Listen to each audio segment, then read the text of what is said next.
ꯁꯥꯟꯅꯔꯤ ꯉꯁꯤ ꯇꯥꯏꯕꯪ ꯐꯝꯄꯥꯛꯇ ꯆꯦꯟꯅ ꯆꯣꯡꯅ ꯁꯥꯟꯅꯔꯤ ngasi malim pampakta awa nungai tinnari ngasi malim pampakta awa nungai tinnari ngasi taibang pampakta chena chongna sanari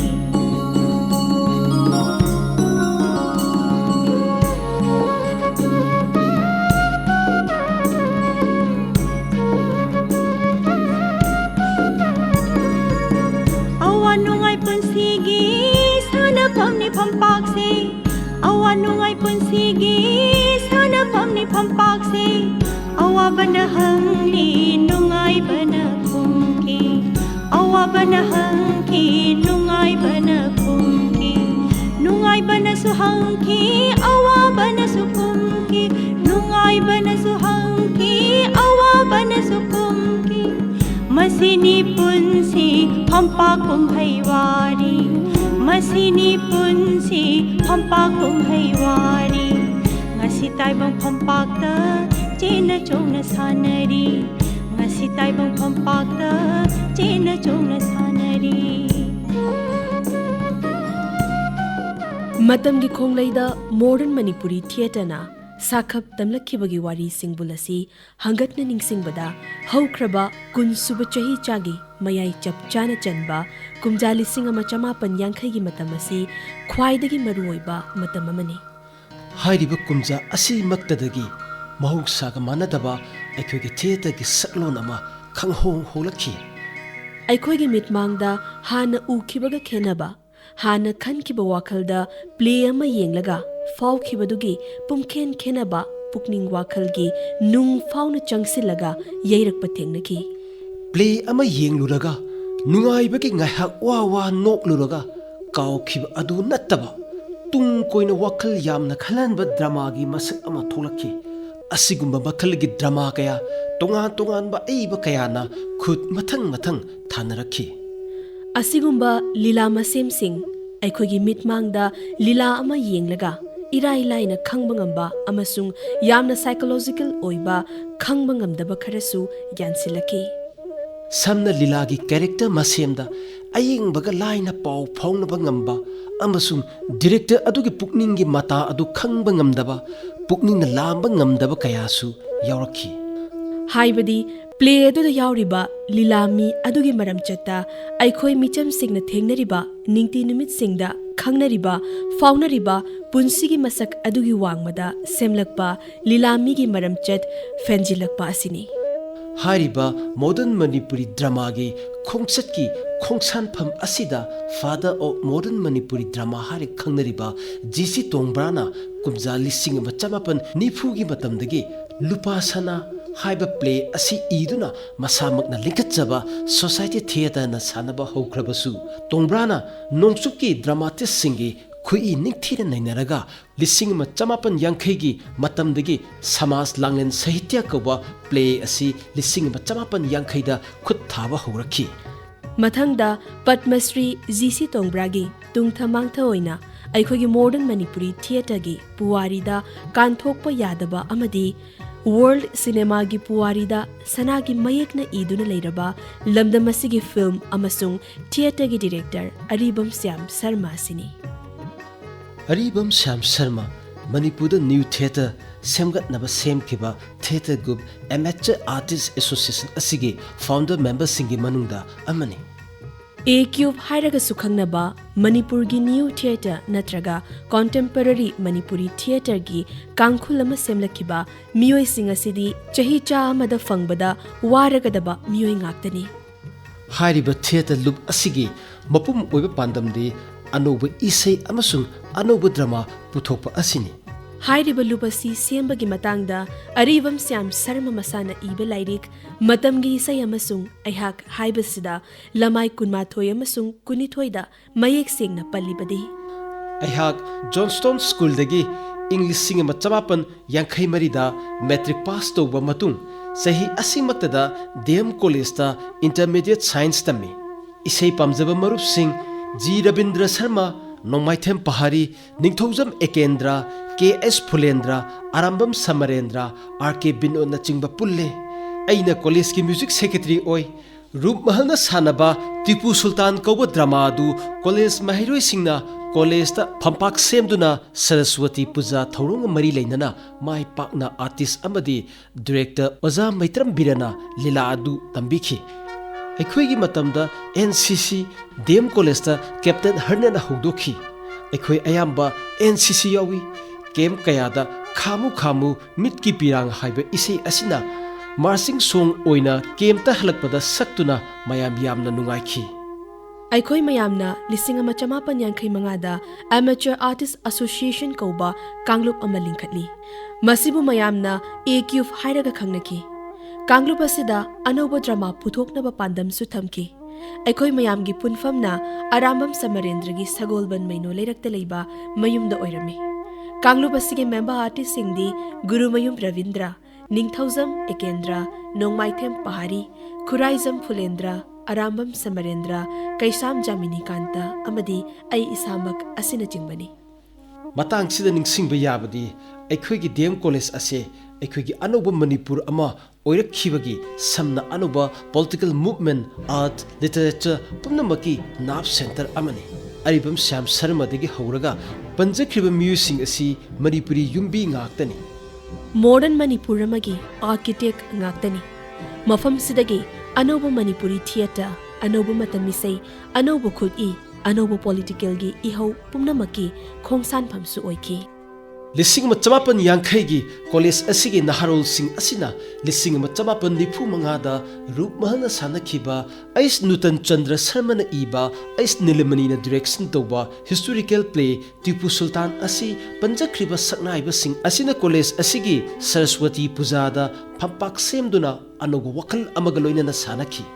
मतमदुगी मिरोल महिरोय Singh अदुगी वाखल Kayadhu नैनबा मतमदा psychology की lambda अनौब development अनौब वाखल अमसुंग पुंसिगी मसक कया होंगलकपगी ममी चाउना ताई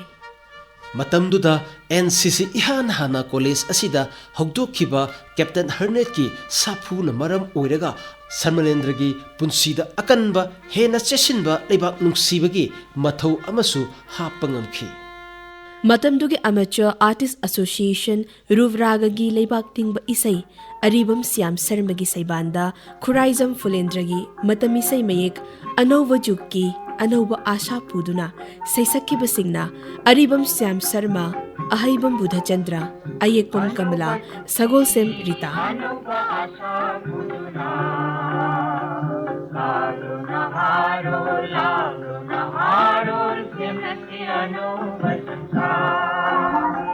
अनौब जुकी अनौब आशा पुदुना लागो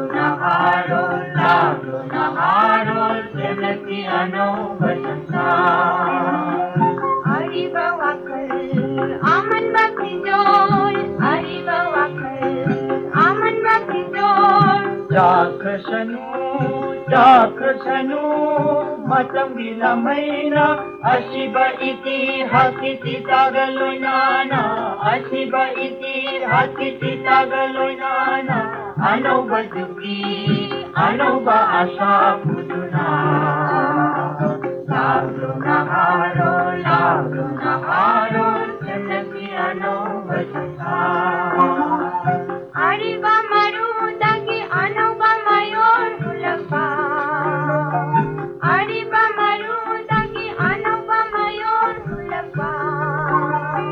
बसंत कुजिंगा माले नो न मालूम नवा बसंत कुजिंगा माले नो न मालूम नवा मपुगिया तुमी साइबंगी पथामी मपुगिया तुमी साइबंगी पथामी अनौब जुकी अनौब आशा पुदुना लागो नहारो सिमरती अनौब संसार अनौब कोरोगी अमिंग मसेना संघलगे तावना तना अनौब कोरोगी अमिंग मसेना संघलगे तावना तना Siana Solamba, Imagi my song, Siana Solamba, Imagi my song, Anova Duki. Isay asina aykhoy gi lam asibu kaya yamna pukning wakhal honghanma ngamkiba singthaduna loiba naidraba amani. AQIP की मेंबरसिंग असिना थिएटर आर्ट मतम इसै literature की पाम्बैना मतम दुगी नहरल सिंगदा अकन ethyl पीबा होरखी खुनाई अमदा art अमसुंग literature के थौदांग आर्ट हाइबसि करिनो मसिगी फंक्शन करिनो आर्ट वर्क अमना खुनाई अमबु कया यामना होंगहनमा ngambage हाइबसि मखोइगी वर्क सिंगना थबक ओइना उत्पा होरखी कॉलेज के सिलेबस तमलिबा शेक्सपियर की प्ले अमदी नॉर्वेजियन प्लेराइट हेनरिक इब्सन की प्ले कयासु कॉलेज असिगी महिरोइ सिंगना सानखी मतांग असिवाई सिददी थिएटर अमसुंग इसै असिना अखुइगी म्यूजिक असिगी कल्चरल आइडेंटिटी दा वहंग तौबा खंगहेन हेंगलखी असिगुम्बा मखलगी इसै ड्रामा असिना अयेंगबा सिंगदा थौना अमा पीबा खोलाव अमा यैहनबा नैनरकपा अखोई इसा इसा सिंग असि करंबा फिबमदा लेरिबगे हाइबसिदा नौना अमुक येंखटनरखी समना हरिबा कुमजा लिसिंग अमगा चमापन यांखै असिवाई सिदी माइकै खुदिंगदा थौंग मखल मखा कया थोकपा उरकपा अहोंगबना पिक थल्ली पुंसीसु होंगले पॉलिटिक्सु होंगले सेमिटलोनसु होंगले यामना मटेरियलिस्टिक ओइबा खुनाई अमसु उरकले मियामगी मरकता तोंगान तोंगानबा लंबी लमकै चटनबा खाइबुंगबा लाइरबना असुम लाइरब हेंजिलकपा इनाखुनबना असुम खुनगलकपा सप्रेस ऑपरेशन इनजस्टिस साफु सगलोन मयामसिना पिक थलकी अदुगा ख्वाइदगी चावबा निंगबा काइबा अमना मणिपुरी सिंगी मंगमा काइकिबासिनी मसी पुमनमक असि थिएटर आर्टना इसैना कमदौना रेस्पॉन्स तौरखिबगी हाइबसी येंगलकपा मतमदा थिएटर आर्टपु यामना साइकोलॉजिकल अमसुंग एक्सपेरिमेंटल लाइन अमदा अखोगी प्लेराइट डायरेक्टर सिंगना न्यू थिएटर अमा ओइना सेमगलखिबा असि यामना नुंगाइबा अमने कुनसुबा चही चागे मयाई चलकपा मतम असिदा मॉडर्निस्ट ड्रामाना मणिपुरी थिएटरदा थोंग थिलखिबसी थोइदोकना पंगथेंग थेंगबा मतमदा ओइकिदे इंडिया की ओइने येंगबदी अखोइगी सेंसिटिव प्लेराइट डायरेक्टर सिंह मांगजिल थाखिबगी थाकते लेखि मालिमगी मफम अतैदा सथनबगुम आर्ट अमसुंग खुनागी सकतमगा अकनबा मरी थमनबा असि चेतना लेखि अखोइगी थिएटरगी अरिबम श्याम शर्मा अमसुंग सकनाइरबा अयबी महाराज कुमारी विनोदिनी अनि असिगी यामना क्रिएटिव ओइबा अंडरस्टैंडिंग अबदा खोंसानबा होरखिबा मतमदुदा मखोइगी पॉलिटिकलगी मियेंग यामना नाखै सेंगना साफोंलखि मतंग असदा मालेमगी ओइना मॉडर्निस्ट ड्रामादा मियेंग खरदंग थंबा याबदी मॉडर्निस्ट ड्रामादा मपुंग ओइना हुंदुना चटलिबसी नेशनलिज्म अमसुंग सोशियो क्रिटिसिज्म असोमदनी अदुना तोंगान तोंगानबा वहाई कयादा पन्नबा इहौगी मिंथोलसिंग ओइना नेचुरलिज्म एक्टिविस्ट थिएटर नत्रगा पॉलिटिकल थिएटर अमसुंग थिएटर ऑफ द एब्सर्ड असिना चिंगबनी निंगसिंगबा याबदी तराबापन सुबह चही चागी लीला मसाना सिंह मियामगी नुंगाइनबगी खक्ता ओइबा स्टॉक प्लॉट कयागी लीला मोंग सिंह असिना मियामगी असेंगबा पुनसिरोलगा मरी लेनबा ngamdre हाइना मतमदुगी रियल सोशियो इशू सिंगदा खुद थाबा होरखी अदुगुम्बा मॉडर्न एज की ड्रामादा रियलिज्म दा अनौबा अटेम्प्ट अमगा लोइनना सक्ताक्तुना चोंगथोकलखिबा ड्रामा आर्टिस्ट अमदी हेनरिक इब्सन असिनी महाकी प्लेसिंगदा मॉडर्न लाइफ की इशू मयाममा रियलिस्टिक ओइबा मरमचट अमदा हापचिलखि मरम असिमक्तना इब्सेनबु ड्रामा ऑफ आइडिया की लमयानबनी हाइना सिंथाने अतै ड्रामाटिस्ट मयाम अमसु मागी खुदुंग यामना इनखि खुदम ओना जोस बानासो John Galsworthy Henry Arthur Jones असना चिंगबा पनबा याय मॉडर्निस्ट इंग्लिश ड्रामा की खर थेंगथरकपदा पनबा याबना टीएस एलियट क्रिस्टोफर फ्राई असिना चिंगबा पनबा याय लोइनना मॉडर्निस्ट ड्रामा की मरमचट खरगा निंगसिंगबा याबदी रियलिज्म हाइना ब्लैंकेट टर्म असिगी मनुंगदा एक्सप्रेशनिज्म अमसुंग इम्प्रेशनिज्म की इहवसिसु यावनो कोनसिनबा थेंगनै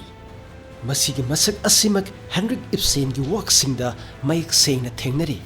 महाकी psycho analytic theme feminist theme socialism की थीम कैपिटलिज्म की थीम कयासिना ताकचरी जोस बना मसामक्सु इप्सेनगी अकनब साफु असीमक्तना माकी मरु इब थिम नत्रगा इशू कयादा नुपी नुपा युबान बग मरी लेनबा लो अमदी order justice system capitalism labour मतमगी खुनागी फोंग फोंग साब इशूसिंग कया असिग लोइनना थिएटर असिना खुनाइदा अनब मोंग मरिल सेमनबा सुदोक सामथोकनबा मयेक सेंगना सिजनरखी असुमना अनी सुबलांजाव मतुंगी वेस्टर्न ड्रामाटिस्ट सिंगा निंगथीना सखंगनरबा अखोइगी 1950 गी मतंगी सारे फरबा मिरोल अदुना अनौब थिएटर गे लोल अमदा खुद थाबा हौरखी तसेंग तसेंगना मॉडर्निस्ट अमगी मिटिंग अमदगी खुद थारखिबा प्ले अमा निंगसिंग बतारबदी नोंगाख्रबी महाराज कुमारी विनोदिनी देवी की प्ले असंग नोंजाबी यामना नाखै सेंगबा लमदम असिगी मॉडर्निस्ट प्ले राइट अमगी खुदोलनी अदुगा मॉडर्निस्ट अमगी मिटिंगदगी प्ले असिबु डायरेक्शन तौखिबना अरिबम श्याम शर्मनी हारिब प्ले असि रूपरागी आर्टिस्ट सिंग ऑगस्ट कुन लिसिंग चमापुन हुफु तरुक्ता रूपमहल थिएटर की ऑडिटोरियम दा इहान हान ओइना सानखी ड्रामा सि लिसिंग चमापुन हुफु तरुक्ता स्टेज दा सानजरबसु मदुगी ममांगदा अइबिना रेडियो ड्रामा ओइना इखिबने लीला की डायरेक्शन एक्टर सिंगी एक्टिंग लीला की खुदी कया मणिपुरी थिएटर दा पुमतोप तोपा महौसा अमुक्त थेंगनद्रिबा परफॉर्मेंस की मसक अमा ओइखिबगी खुदम अदु लमदम असिगी नोंगाख्रबा सकनाइरबा क्रिटिक एलांगबम नीलकांत सिंगना मतमदुगी दि मणिपुर टाइम्स पाउचेदा निंगथीना फोंदोकलमी Ashangba Nongjabi, portraying the life of an artist, was an experience of beauty, entirely original in concept and in the art of acting style. Director Shyam Sharma. This play opens a new world of beauty on the Manipuri stage, which keeps in tune with the changing style of theatre. It is indeed an experience to watch for the first time, perhaps in Manipur, a deeply psychological play with new horizon of contemporary acting style. Manipuri theatre की खोंगचत्ता modernist playwright modern director अनिया सिगी वारीदी world cinema की खोंगचत खक्तदा लमदम असिदा वारीनरी अदुबु महाराज कुमारी विनोदिनी अमसुंग अरिबम श्याम शर्मा अनिगी अयोबा डीप क्रिएटिव अंडरस्टैंडिंग अमदा थिएटर दगी वर्क तौमिनरखिबगी वारीदी काउनखिबगुम तौनरी मसिमक्ति यामना लाइबक थीबनी अइबी असि अयोबा लिटरेरी वैल्यू लिटरेचर की फजरोलदा नाइटोम नालंबी लमयानबी अइबनी लोइनना आर्ट अमसुंग लिटरेचर बु पांबई अमा ओइना सिजनरगा अखुई खुनाई असिबु अनौबा अहोंबा अनौबा इहुल अमसु यलम्मी माइथोंग याम्बी अइबी अमनी अदुगुमलबा फजरबा सैरेंगी मतिक मयाई सिंग अदुबु महाकी कोलैबोरेटर अखोइगी थिएटर अमसुंग फिल्म की डायरेक्टर श्याम शर्मना विजुअल पोइट्री ओइना स्टेज अमसुंग स्क्रीन दा येक्लकपनी अंगकपा लाइना थाबिरकपा पुंबा अमनी महाराज कुमारी विनोदिनी देवी की असंग नोंजाबी लंदम सिगी अहानबा मॉडर्निस्ट ड्रामा की खोंगसानफम अमनी हाइबसिदी कक्प याररोइदबा अमनी अदुबु लंदम असिगी थिएटर की नैनरोइ सिंगनदी प्ले असिबु मॉडर्निस्ट ड्रामा अमा ओइना मौंग मरिल ताना नैनखिबा थेंगनत्री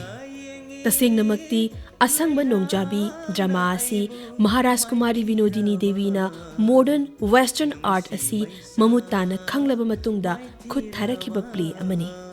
महाराज कुमारी विनोदिनी देवीना नवदीपता विद्यासागर कॉलेजता BA लोइरबा मतुंगदा शांतिनिकेतनदा लाई येकपा तंबा चटली अंगांग ओइरिंगैदगी लाई साबा लाई येकपा यामनासु पामजरखी महाकी विजुअल आर्ट की खोंगचत्ता मितम साबसु यामना पामजना चंगसिनकी हारिबा असंग नोंजाबी प्ले असिमक्सु महाकी लायेकपा अमसुंग मितम साबा तंबिरकपा राम किनकर बेस हाइबा इंडिया की लाई साबा अमसुंग येकपदा फावरबा असिगी आर्ट वर्क सिंगना अकनबा साफु पीदुना इखिबनी हाय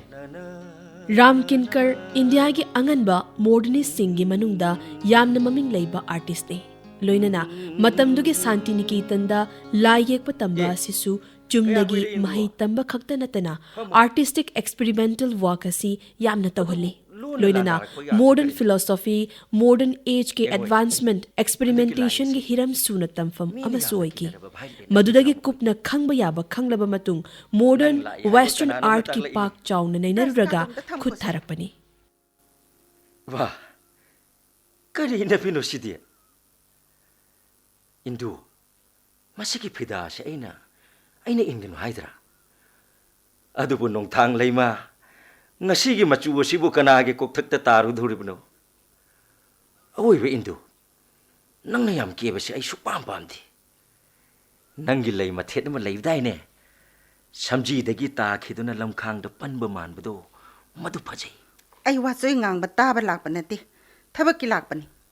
ꯊꯕꯛꯀꯤ ꯃꯥꯏ ꯒꯨꯗꯅꯦꯁ ꯑꯗꯨꯛ ꯂꯨꯕ ꯋꯥꯗꯣ ꯑꯩꯕꯨ ꯇꯥꯍꯟꯒꯅꯨ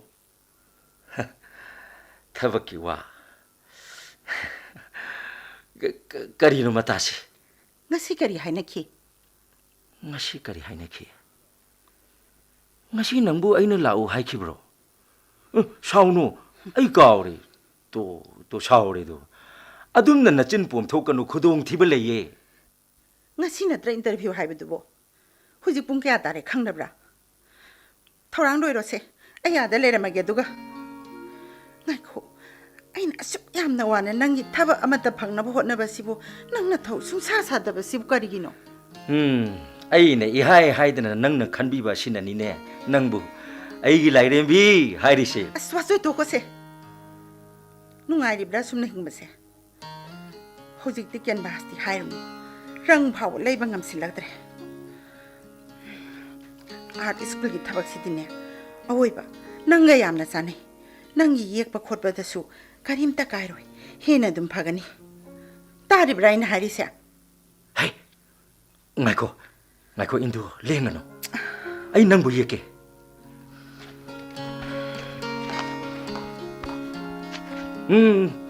ꯑꯗꯨꯛ ꯌꯥꯝꯅ ꯏꯁꯇ꯭रिꯛ ꯑꯣꯏꯒꯗꯕ ꯅꯠꯇꯦ ꯅꯨꯡꯉꯥꯏꯈꯤꯗ꯭ꯔꯦ ꯅꯪ ꯑꯁꯤꯃ ꯀꯣꯟꯅ ꯁ꯭ꯀꯦꯆ ꯇꯧꯕ ꯌꯥꯗ꯭ꯔꯣ ꯋꯥ ꯃꯔꯛ ꯊꯠꯄꯁꯦ ꯐꯠꯇꯦ ꯒꯧꯇꯝ ꯑꯩꯅ ꯍꯥꯏꯕꯗꯤ ꯑꯁꯨꯃꯥꯏꯅ ꯍꯤꯡꯕꯁꯤꯕꯨ ꯅꯨꯡꯉꯥꯏꯔꯤꯕ꯭ꯔꯥ ꯍꯥꯏꯕ ꯅꯨꯡꯉꯥꯏꯇꯦ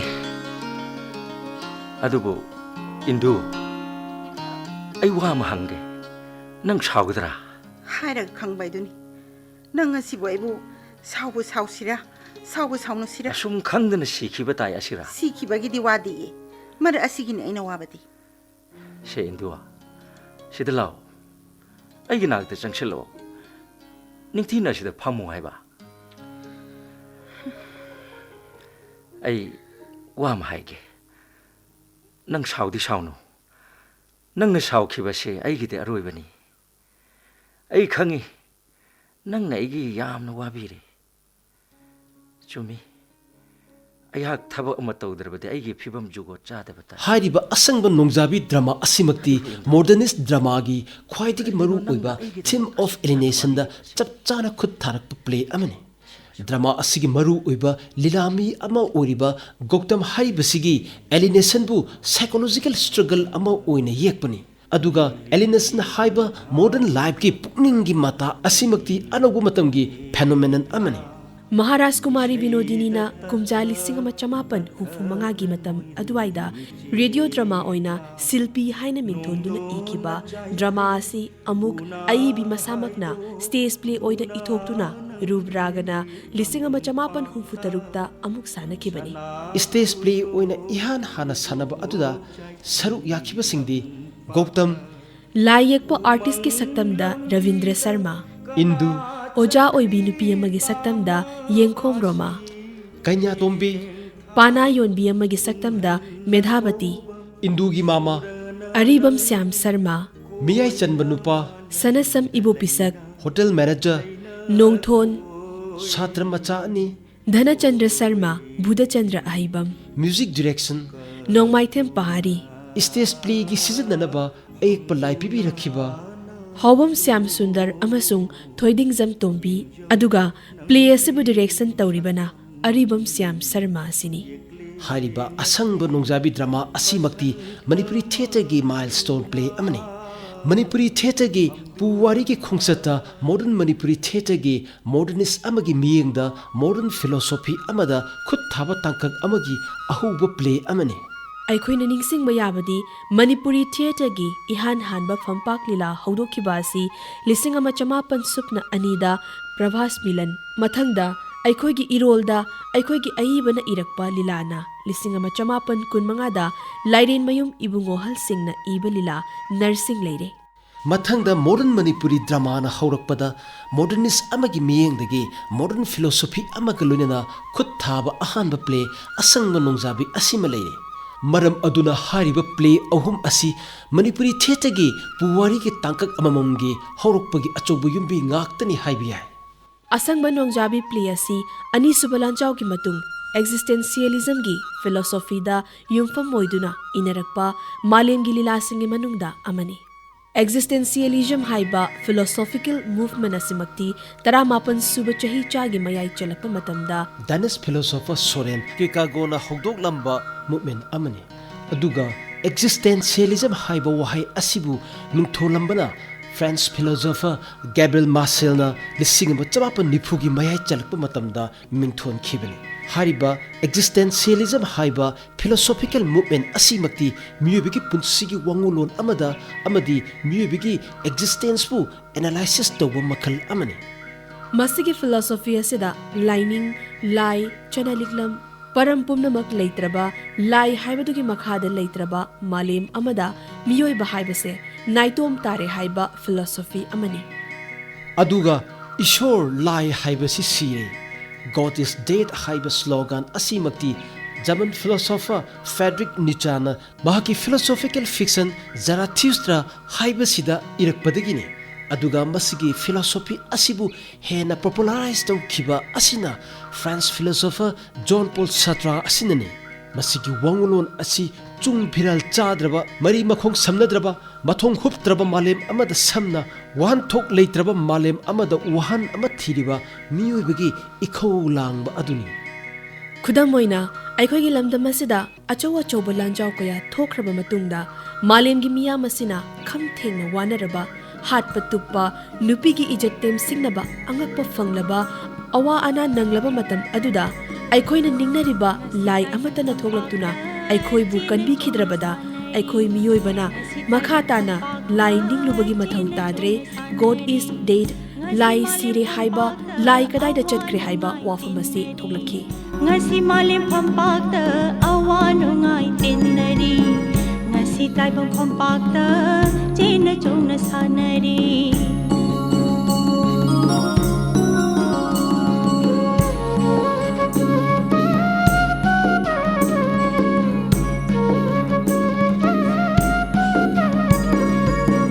awanungai punsigi sana pamni pampakse awanungai punsigi pamni pampakse awa bana hangli nungai bana kumki awa bana hangki nungai bana kumki nungai bana suhangki awa bana sukumki nungai bana suhangki awa bana sukumki masini punsi pampakum haiwari masini punsi pampakum haiwari ngasi taibang pampakta chena chongna sanari ngasi taibang pampakta chena chongna sanari